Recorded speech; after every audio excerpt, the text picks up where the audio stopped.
Luhang umaagos sa mata ni Maria. Hindi lang tubig ang umaagos sa lansangan, kundi pati luha ng mga taong nawalan. Isa sa mga problema na hindi nawawala sa atin bilang mga Pilipino ay ang baha. Kunting ulan lang, lubog na agad ang mga kalsada at bahay. Kapag malakas pa ang bagyo, mas matindi ang takot at hirap ng mga tao. Yung iba hindi makauwi, yung iba nawawalan ng gamit, at may mga pagkakataon pa na buhay ang nasasakripisyo. Kaya masasabi ko, ang baha ay hindi lang basta tubig.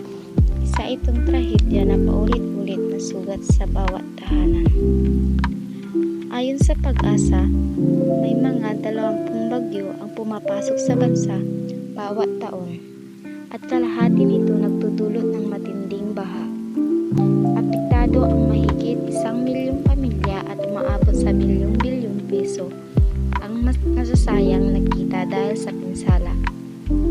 Bukod pa diyan, sabi ng DOH, tumataas din ang mga kaso ng leptospirosis at dengue tuwing tag-ulan. Ibig sabihin, hindi lang bahay o ari-arian ang nalulubog, pati kalusugan ng mga tao. Naalala ko nung bagyong Pipito, grabe talaga.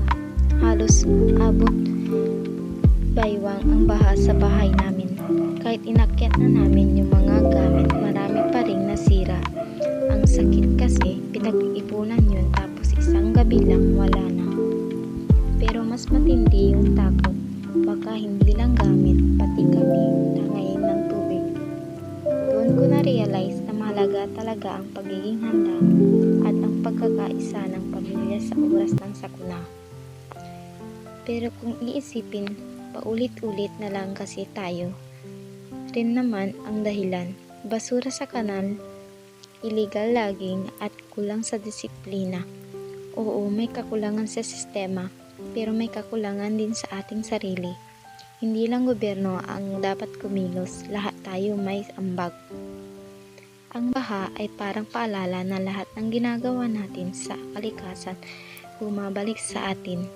Hindi natin kayang pigilan ang ulan, pero kaya nating bawasan ang pinsala kung magiging responsable tayo. Ang laban sa baha hindi lang laban ng gobyerno, kundi laban nating lahat para sa mas ligtas na kinabukasan.